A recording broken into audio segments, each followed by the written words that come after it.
Bienvenidos a la casa del Señor, a disfrutar de la presencia de nuestro Dios. Qué bueno es estar cantando canciones de alabanza y adoración, y me alegro de ver vuestras caras. Hoy tenemos a varios de viaje, otros trabajando, pero los que podemos estamos aquí y queremos disfrutar un tiempo en la presencia de Dios. Y yo quiero compartir lo que el Señor ha puesto en mi corazón. En realidad yo tenía preparado otra predicación para esta tarde, pero al final lo que voy a compartir con vosotros hace ya bastantes semanas que lo vengo masticando, lo vengo rumiando, lo vengo trabajando y al final es lo mismo que prediqué esta mañana en Callosa. Así que voy a ser repetitivo hoy. Lo que prediqué esta mañana lo voy a volver a predicar esta tarde. Y lo siento por los 2 o 3 que habéis estado también esta mañana en Callosa, pero todos los demás no lo escucharon. Así que para ellos es nuevo. Es una continuación de lo que el Señor nos dijo a través de su palabra la semana pasada. El Señor estuvo hablando a través de el mensaje que escuchamos el domingo pasado acerca de Elías y de Eliseo. Y hoy voy a seguir hablando acerca de lo mismo. Pero antes de empezar, como no quiero que ninguno se me duerma ni pierda la atención, voy a pedirles de que se giren al que tienen a la izquierda y a la derecha y le digan alguna frase bonita que bienvenido, te amo en el amor del Señor, o qué bueno es estar aquí en la casa del Señor. Si quieres levantarte de tu sitio y saludar a alguien, pues hazlo. De esta manera hacemos un poco de ejercicio. Aleluya. Voy a pedirle a mi hermano Juan que ponga el PowerPoint y ponga la primera imagen que hay allí. Somos una familia, ¿verdad? Somos la familia de la fe y somos hermanos en Cristo. Tenemos el mismo papá, ¿sí? El mismo papá que nos ha comprado con su sangre preciosa y nos ha hecho sus hijos, así que somos hermanos. A veces no nos llevamos muy bien como en todas las familias, pero tratamos de ser una familia unida, de buscar al Señor y de amarnos los unos a los otros, de apoyarnos los unos a los otros, de ser una piña, de ser unos en el Señor. Y eso es lo que necesitamos ser. Así que vamos a entrar de lleno en la palabra del Señor. La semana pasada se nos habló acerca de Elías y todas sus experiencias que había vivido este profeta de Dios, y cómo el Señor ya al envejecer, al hacerse mayor, al estar ya terminando su tiempo en esta tierra, su ministerio, él sintió la necesidad de parte de Dios, y con buena lógica, como se predicó el domingo pasado, por allí está atrás de la vitrina ese símbolo. Lo voy a traer para aquí para que lo vean.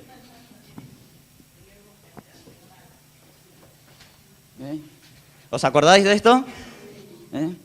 El legado que Elías estaba dejando por parte del Señor, y en este caso la dirección que Dios le dio a través del Espíritu fue de que ese legado se lo debía dejar en un discípulo suyo, en Eliseo. Leemos en la palabra de Dios, y si me acompañáis en el libro de Primera de Reyes, capítulo 19, los versículos 19 hasta el final del capítulo, dice que partiendo él de allí, Primera de Reyes 19, capítulo 19, versículos 19. Si tenéis Biblia en papel, pues lo buscáis ahí. Si tenéis Biblia en la tablet, en el móvil, buscarlo ahí. A propósito, ¿cómo está vuestro móvil? ¿Está en silencio? ¿No? Pues ponerlo en silencio. Así si alguien llama o entra a un WhatsApp, no se escucha y no molesta, ¿vale? ¿Qué es lo que dice esa pancarta que aparece al principio de la reunión? La vemos poco, pero es tiempo de alabar al Señor. Que el móvil se quede ahí. Vamos a desconectarlo para que no nos moleste.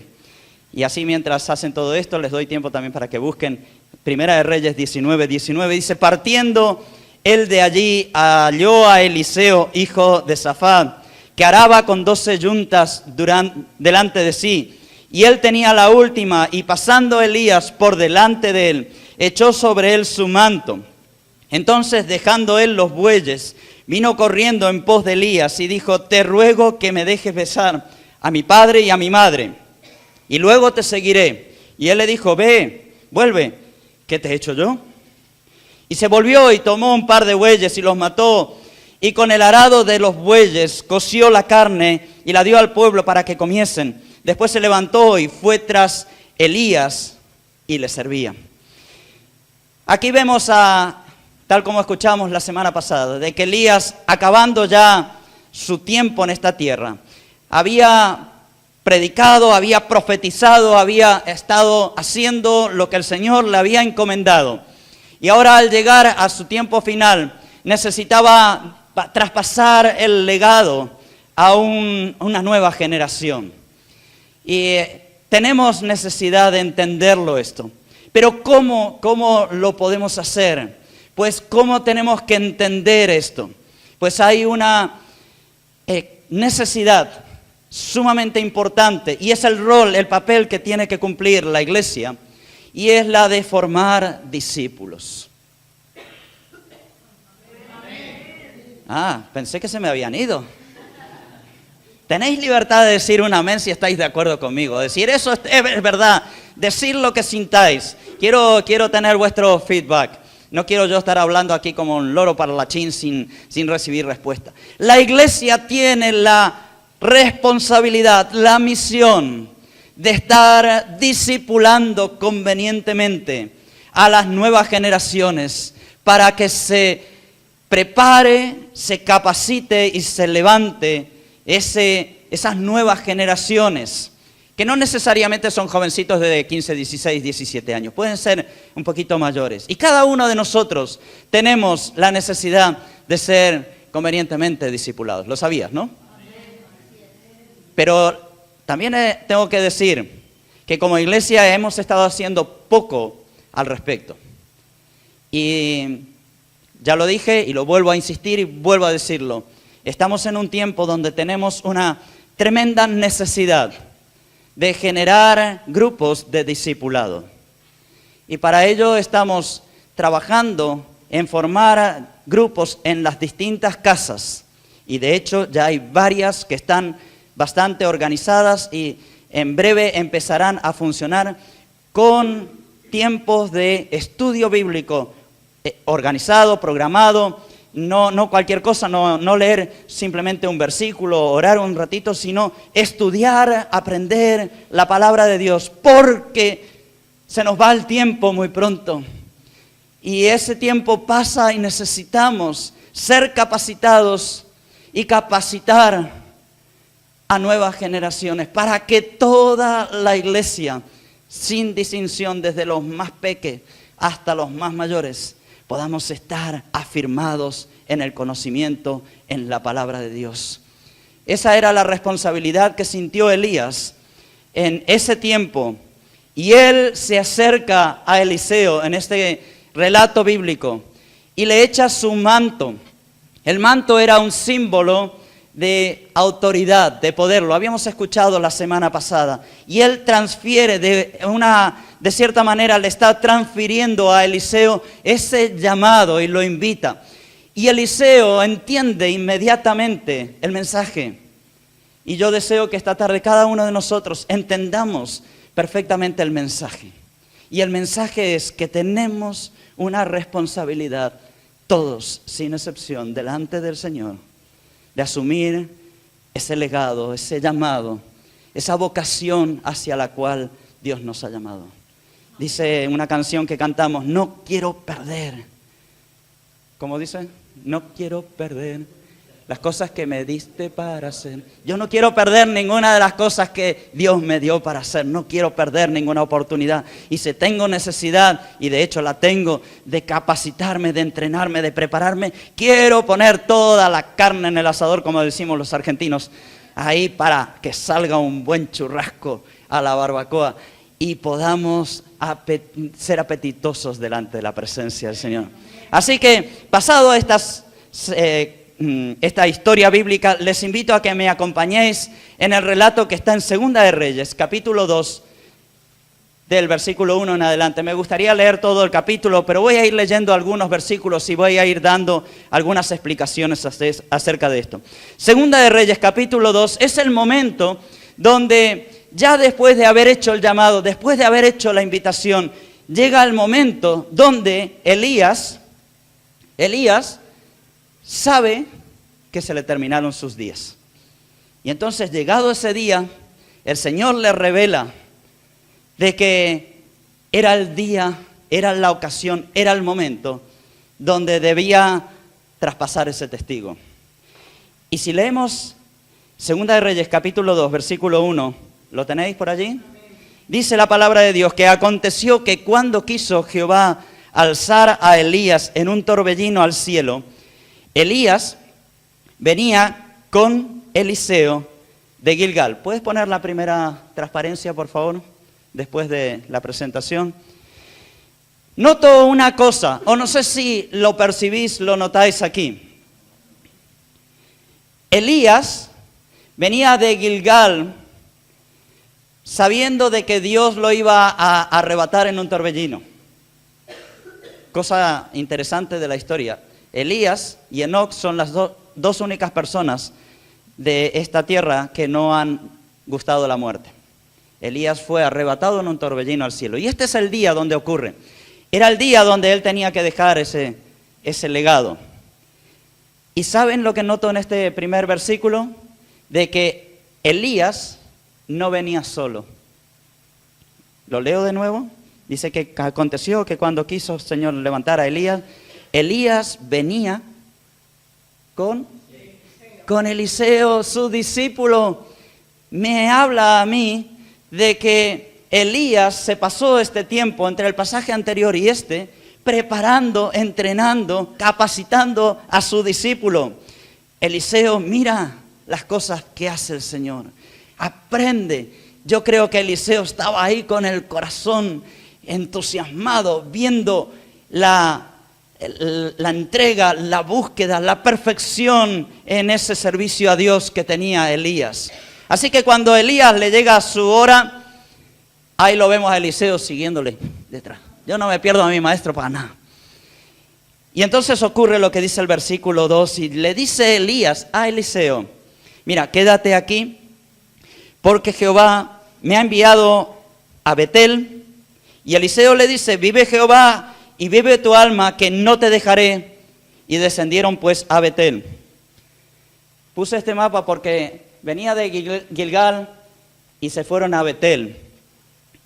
Se estaban alejando del río Jordán hacia la ciudad de Betel. Betel es una ciudad que tiene un especial significado en la historia bíblica. Betel es llamada casa de Dios. La traducción de Betel es casa de Dios. Esta ciudad está situada a unos 35 kilómetros al norte de Jerusalén. Jerusalén la tenemos aquí, unos 35 kilómetros al norte. Estaba al 23 kilómetros al sur de la ciudad de Silo. Y era interesante porque esta ciudad no tenía ningún tipo de defensa ni de protección natural, ni murallas, ni nada. Era una ciudad abierta. Era una ciudad, se puede decir hasta cierta manera, desprotegida. Y el nombre de esta ciudad procede de un acontecimiento histórico que ocurrió allí. Y puedes poner la siguiente diapositiva. En esta ciudad, en Betel, es donde Jacob tuvo ese sueño. No sé si se alcanza a ver bien, pero aquí lo tenemos a Jacob durmiendo. Dice la Biblia que él puso unas piedras, iba por el campo y puso unas piedras en ese lugar y se acostó a dormir y tuvo un sueño. Y en ese sueño él ve ángeles que suben y bajan por una escalera. Más o menos ahí hay una imagen, una representación de esto. Y en esa experiencia que tiene Jacob, cuando se despierta, él dice, despertó Jacob del sueño y dijo, ciertamente Jehová está en este lugar y yo no lo sabía. Y tuvo miedo y dijo, cuán terrible que es este lugar. No es otra cosa que casa de Dios y puerta del cielo. Y de ahí viene el nombre, casa de Dios y puerta del cielo. Y se levantó Jacob de mañana y tomó una piedra que había puesto a la cabecera y la alzó por señal y derramó aceite encima de ella y llamó el nombre de aquel lugar Betel. Aunque el nombre anterior era Luz. Pero a partir de ahí esa ciudad se llamó Betel.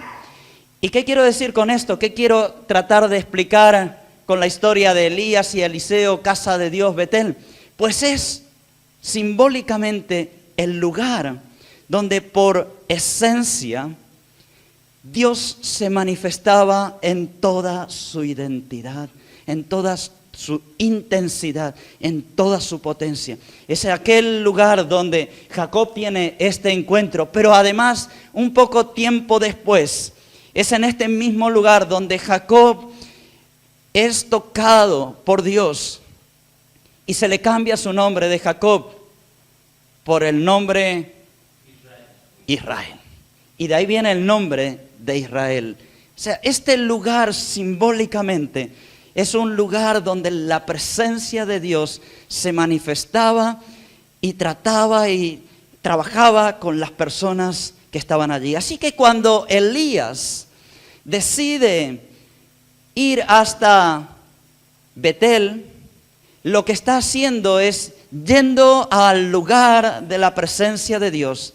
Y cuando le dice a Eliseo que se quede aquí, que no vaya con él, en el fondo lo que Elías estaba diciéndole es: ¿serás capaz de ser obediente al llamado? Y le hace la prueba, dice: mira, Eliseo, yo me voy a Betel, quédate aquí que yo tengo que ir. ¿Y qué le dice Eliseo? Lo leímos recién. Dice: vive Jehová y vive tu alma, que yo no voy a abandonar esto. A mí me han llamado, a mí me ha llamado Dios y ahí yo voy. Así que Elías coge a su discípulo y los dos llegan a Betel. Betel, además de ser casa de Dios, de ser ese lugar de encuentro, en los tiempos de Elías, profeta de Dios, varón de Dios, había levantado o había formado en ese lugar una escuela profética, que para aquel entonces tenía muchísima importancia, ya que los profetas eran las personas encargadas por Dios de llevar el mensaje de Dios mismo. Eran los portavoces, eran los representantes de la presencia de Dios en este tiempo, en esta tierra. En este tiempo, en nuestro tiempo, en nuestra generación, gracias a Dios, las cosas funcionan diferente. Funcionan diferente porque cuando vino Jesús, murió y resucitó al tercer día y luego ascendió, dijo que cuando Él se iba, mandaría a alguien que ocuparía su lugar, y ese es el Espíritu Santo. Y nosotros tenemos hoy la gracia de vivir bajo esa dirección del Espíritu Santo. Así que, aunque hay el ministerio profético, no necesitamos levantar escuelas de profetas, porque la voz de Dios está en la palabra de Dios, y el Espíritu Santo es el que nos guía a toda verdad. Y esa es la forma en que nos movemos como cristianos. Pero en aquella época los profetas representaban la dirección, la guía del Espíritu Santo actual, lo era en aquella época los profetas. Y en Betel había la mayor escuela profética. Y de hecho, si leemos en la palabra, dice: y saliendo Elías, los hijos de los profetas que estaban en Betel, versículo 3, los hijos de los profetas, estamos hablando de esa escuela profética. Les dijeron: ¿sabes que el Señor, que Jehová te quitará hoy a tu Señor? Le decían a Eliseo. Y él le dijo: sí, ya lo sé, cállate. O sea, Eliseo no estaba desconociendo lo que estaba pasando. Lo que pasa es como, esta mañana preguntaba y ahora lo voy a preguntar también: ¿cuántos de vosotros tenéis carnet de conducir y conducís? Levantar sin miedo la mano, que no voy a hacer ninguna pregunta de tráfico. La gran mayoría, ¿verdad? Yo decía esta mañana, yo tengo la gracia que el día que salí del vientre de mi madre, yo sabía conducir y no tuve que aprender. Se lo creéis, ¿no? Qué gracia, ¿no? Pues no, como todo mortal, a medida que crecí, vi que la conducción requería aprendizaje, así que tomando allí los recursos necesarios, te sientas al volante y empiezas y te dan las instrucciones. Aprieta el embrague, pon primera, acelera un poco y ve largando y ¡pum! Se te cala el coche, ¿no? Y bueno, vas haciendo las prácticas. Los que tenemos carnet de conducir sabemos lo que hemos peleado por esto, ¿no? Así que nos hemos ido entrenando y practicando todo eso hasta aquel fatídico día donde teníamos que ir a examinarnos para tener el carnet de conducir. Algunos de vosotros lo habéis pasado fácil, otros a lo mejor estáis penando por ello todavía. Pero aquel fatídico día te sientas y ya no te dicen lo que tienes que hacer, sino tienes que hacerlo y demostrar que sabes hacerlo. Y hasta ahí todo bien, hasta ese día que tienes ese papelito que te dice permiso de conducir por tanto tiempo. Y llega aquel día donde ya sin instructor, sin acompañante, sin nadie, te sientas por primera vez detrás del volante y coges la rienda de ese coche y dices, ay, madre mía, en la que me he metido, ¿no? Y se te caen todos los argumentos, empiezas a tener ese sudor frío en el cuerpo, la espalda se te pone rígida, decir, Señor, ten piedad de mí. Y ahí iniciamos nuestra andadura. Después con los años empezamos a disfrutar de la conducción y todo eso, pero yo recuerdo la primera vez que salí solo, terminé ahí en un costado del camino, era de noche, no sabía, los nervios se me vinieron encima, pero bueno, es la experiencia que nos pasa a todos, pero luego vamos tomando práctica. Y sabéis, le cuento esto porque a Eliseo le estaba pasando lo del carnet de conducir. Ese día sabía que tenía que examinarse y a partir de ahí tendría que usar el coche solo. El coche de la profecía, del llamado, de las vivencias espirituales las tenía que empezar a usar solo. Y por eso es que él toma esa determinación de seguir a Elías, aprender hasta último momento porque no quería perderse nada y ver lo que así ocurría. Y dice el versículo 4, y Elías le volvió a decir, Eliseo, quédate aquí ahora porque Jehová me ha enviado, y en esta oportunidad le manda a Jericó, y le dijo, vive Jehová y vive tu alma que no te dejaré. Vinieron pues a Jericó. Pasa lo mismo, de nuevo es puesto en prueba el llamado de Eliseo, era genuino o no. Le da la oportunidad de decir, si quieres, quédate, que yo tengo que hacer mi camino. Pero Eliseo, como buen hombre de Dios, le dijo, vive Jehová y vive tu alma y vive todo, que yo no te voy a dejar, yo voy a seguir. Y van a Jericó, y bajan a Jericó. Jericó tiene una característica, me olvidé de decir de que Betel es una ciudad que está más o menos a unos 800 metros sobre el nivel del mar. Y bajar de Betel a Jericó, cerca del mar, del río Jordán, significa bajar muchos metros, porque, pasa la siguiente diapositiva, por favor, no, la siguiente, está a 250 metros debajo del nivel del mar. Es Jericó la ciudad o el asentamiento urbano más bajo en el mundo que existe. No sé si me entienden, está al nivel del mar, que es la zona aquí de la playa. Normalmente hablamos hasta 100 metros, 200, 1000 metros sobre el nivel del mar. Pero esta zona geográfica del mundo es la mayor depresión que hay en el mundo. Y la ciudad de Jericó está a 250 metros por debajo del nivel de todos los mares. Si se hiciera un canal desde el Mediterráneo hasta la ciudad de Jericó, se llenaría el agujero ese con el agua del mar, porque está mucho más bajo que el mar. Es muy interesante. El clima de Jericó es un clima semitropical, donde es árido y muy caluroso en el verano. Pueden llegar, según he leído, hasta los 40 y tantos grados de calor. Y en realidad por haber no hay muchas cosas. Sin embargo, una de las cosas que tiene agua. Tiene agua. Y fluye allí un agua. Si recuerdan, Eliseo, en este mismo capítulo, lo vamos a ver un poquito más adelante, esas aguas eran amargas y hace poquito prediqué acerca de ello, que echa sal en las fuentes y sana las aguas, pues las aguas de Jericó. Y las aguas de Jericó son sanas hasta el día de hoy. Pero esta es un poco la historia de la ciudad, está bajo del nivel del mar, es una ciudad, aparte, según los geólogos, los arqueólogos, o no sé cómo se llaman los que buscan ahí entre las ruinas y hacen excavaciones, arqueólogos, ¿no?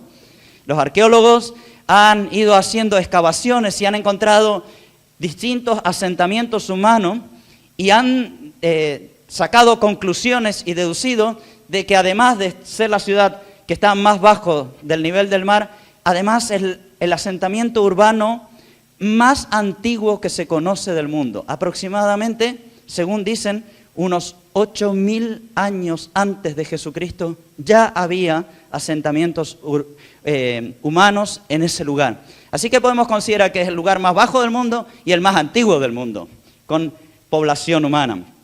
Pero, ¿les suena Jericó de alguna otra cosa?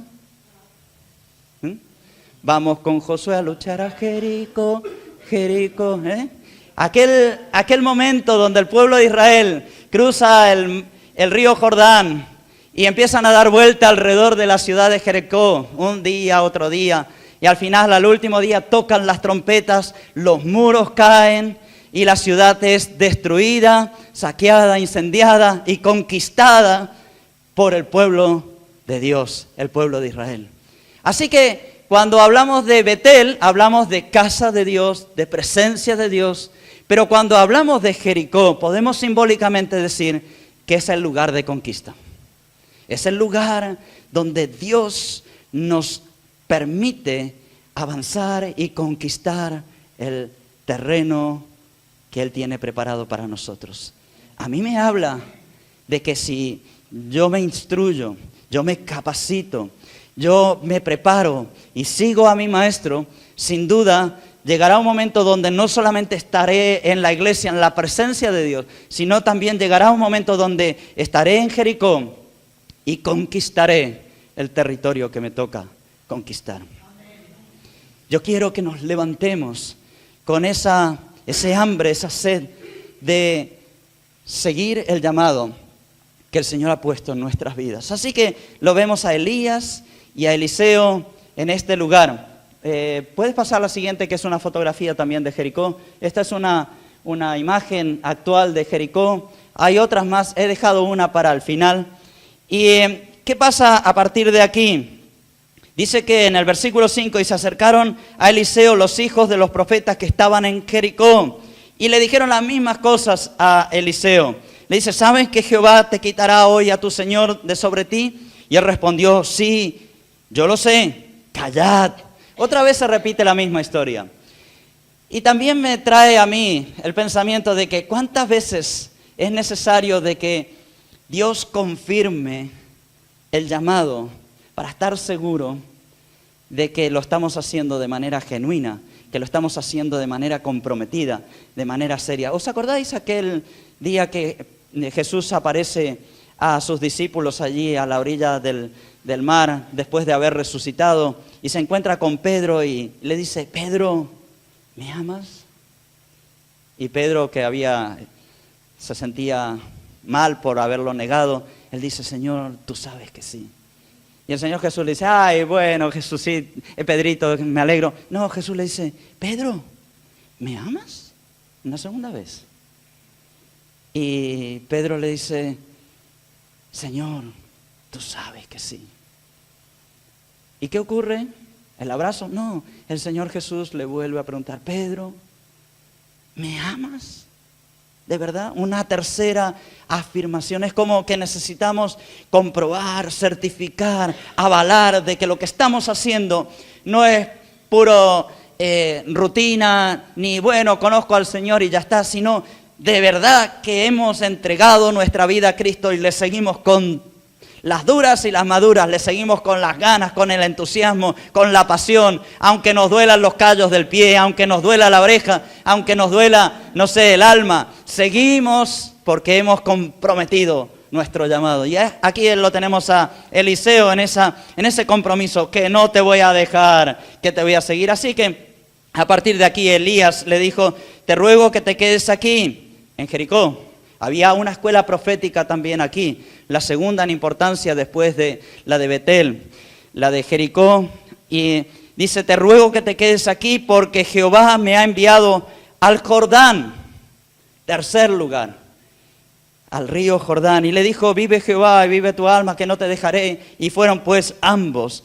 Y aquí pasa algo interesante que cambia un poco la historia. En esta oportunidad hay 50 profetas de esa escuela profética de Jericó que se suman a ese dúo. Y los 50 acompañan para ser testigos oculares de lo que iba a acontecer. Así que Elías llega a la orilla del Jordán, coge su manto, símbolo de poder, lo enrolla y golpea con él las aguas del río Jordán. ¿Puedes poner la siguiente fotografía? ¿Y qué ocurre con el río Jordán? Pasa y hay otra más también. Son algunas de las cientos de fotos que hay del río Jordán, el río más importante de Israel. Así que en la orilla de este río está Elías con su manto golpeando las aguas. Y si lo lees allí dice que las aguas se abren y Elías y Eliseo pasan al otro lado. El río Jordán es, si Betel era casa de Dios, presencia de Dios, Jericó, lugar de conquista, Jordán es lugar de fe. Es lugar donde la fe se pone en evidencia, donde se pone en acción. Es lugar donde se manifiesta el poder de Dios en toda su gloria, en todo su esplendor. Así que Elías y Eliseo cruzan el Jordán y estando del otro lado ya no le dice, quédate aquí que me voy allá, sino que le dice, tomando entonces Elías su manto, el versículo 8, dice el 9, cuando habían pasado, Elías le dice a Eliseo, pide lo que quieras que haga por ti antes que yo sea quitado de ti. Y dijo Eliseo, tonto el Eliseo, si no había aprendido bien la lección, dice, ¿sabes qué, Elías? Quiero el doble de lo que tienes tú. Tonto el muchacho, había aprendido bien la lección, dice, si este tiene tanto, yo quiero el doble. Así que dice, te ruego una doble porción de tu espíritu que sea sobre mí. Yo quiero una doble porción de lo de Eliseo. Ya por pedir no nos quedemos, ¿no? Y entonces él le dice, cosa difícil has pedido. Esto sí que tiene tela. Pero si me vieres cuando fuere quitado, te será hecho así. Mas si no lo vieres, no. Y sabemos la historia que acontece que yendo ambos y hablando, he aquí un carro de fuego con caballos de fuego apartó a los dos y Elías subió al cielo en un torbellino. Y viendo a Eliseo, clamaba, Padre mío, carros de Israel y gente de a caballo, y nunca más le vio. Y tomando a continuación los vestidos, los rompió en dos partes. Alzó luego el manto, la señal de poder de Elías que se le había caído, y volvió. ¿Y qué hace Eliseo? Ahí está con el coche solito por primera vez, a ver si sé conducir. Y Eliseo lo primero que hace, dice, si mi maestro pudo usar de la fe, de este manto, de esta presencia de Dios, para abrir las aguas, ¿será que mi Dios está conmigo? Dice, así que alzó luego el manto de Elías, que se le había caído, y volvió y se paró a la orilla del Jordán. Y tomando el manto de Elías, que se le había caído, golpeó las aguas y dijo, ¿dónde está Jehová? ¿Sé conducir o no? El Dios de Elías. Y así que hubo golpeado del mismo modo, las aguas se apartaron a uno y a otro lado, y pasó Eliseo. ¿Saben? Eliseo en este momento empezó a poner en práctica la fe aprendida desde su maestro. Y empezó a caminar en fe. ¿Y qué es lo que hace a continuación? Viendo el poder de Dios levantándose en su vida, camina siendo testigos estos 50 profetas de la escuela de Jericó, que se le acercan y dicen, ¿quieres que vayamos a buscarlo? Porque parece ser que se ha perdido, a lo mejor se cayó en algún monte. Y Eliseo, sabiendo con certeza lo que había ocurrido, dice, no lo hagan. Y ellos dicen, sí, vamos a buscarlo. Así que se toman 3 días de licencia, buscando desesperadamente a Elías por si se había caído o perdido por allí. Y vuelven y dicen, no lo hemos encontrado. Y Eliseo le dijo, pero si es lo que yo les dije. Y Eliseo vuelve a Jericó. Y aquí es donde acontece esto del agua. Pon, por favor, la siguiente fotografía. Esto no, la siguiente fotografía. Vuelve a Jericó, deshace el camino caminado con Elías, pero ahora lo hace solo, para experimentar, para desarrollar, para poner en evidencia. La siguiente, por favor. Esto no. Muy bien. La siguiente es una fotografía de Jericó y es las fuentes de las aguas. Y allí, esto mismo. Y aquí es interesante, estas son las fuentes que existen actualmente. Son las fuentes ahí, la ciudad más vieja del mundo, dice allá arriba. Elisha, las fuentes de Elisha.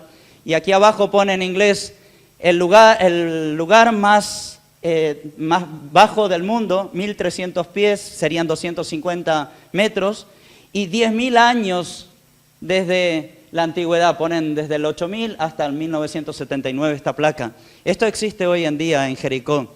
Esas son las aguas que Eliseo sana derramando sal en las fuentes. Y saben, esto existe y hoy es un balneario, un lugar preciado hasta el día de hoy.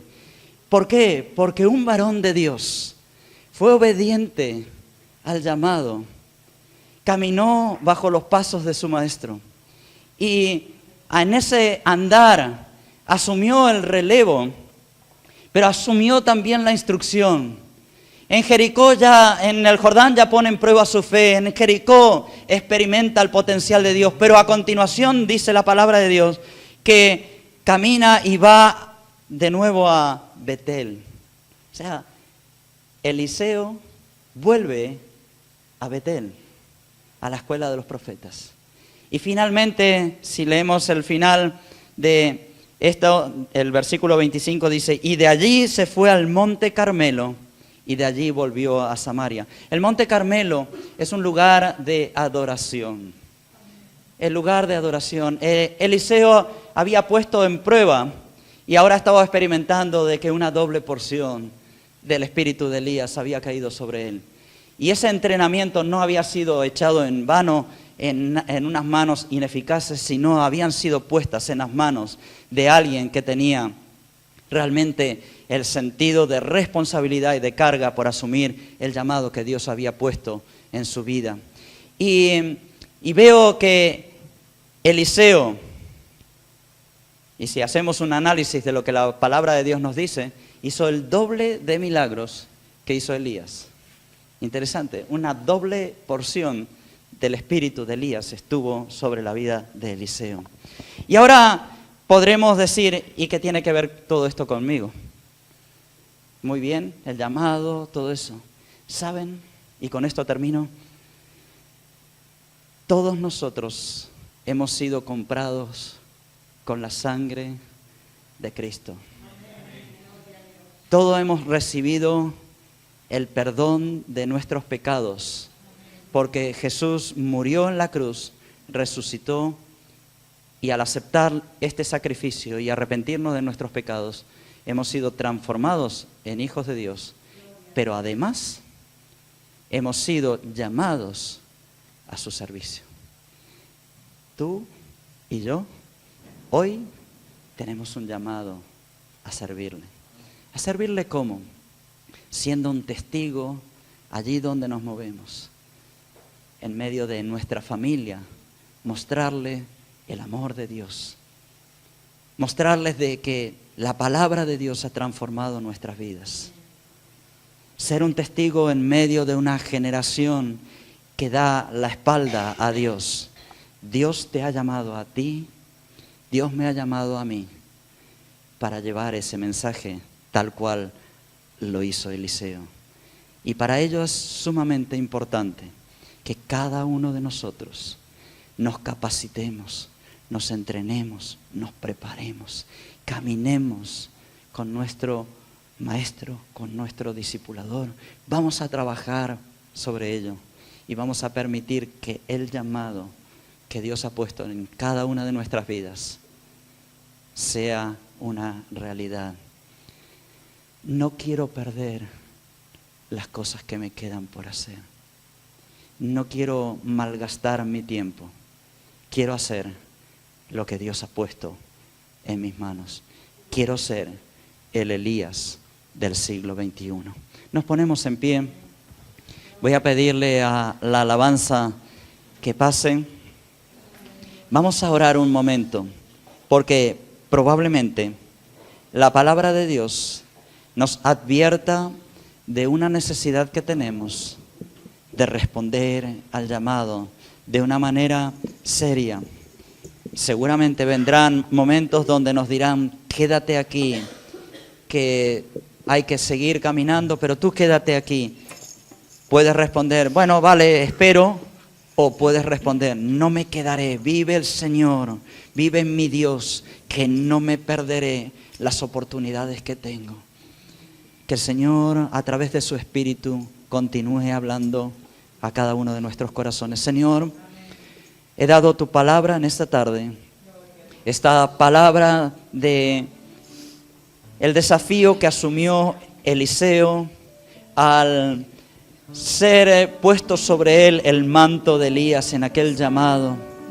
Él asumió el reto, él renunció a las cosas preciosas que le ataban y tomó la decisión de caminar bajo la dirección de su maestro. Aprendió las instrucciones, fue enseñado, fue dócil a las enseñanzas.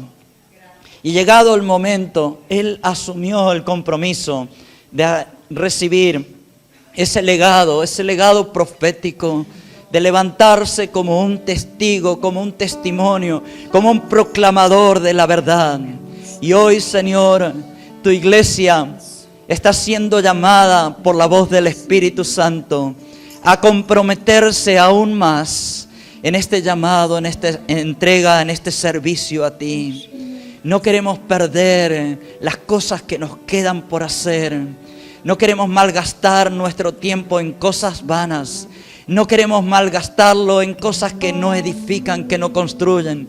El tiempo pasa rápidamente, los años se consumen rápidamente. Y cuando menos cuenta nos demos, se nos han agotado las fuerzas. Hemos caminado, hemos agotado nuestro andar. Y si no hemos dado todo lo que estaba de nuestra parte para servirte, para seguirte, para caminar en tus pisadas, para ser obediente a tu palabra, nos arrepentiremos. Y hoy ninguno de nosotros queremos arrepentirnos de nada.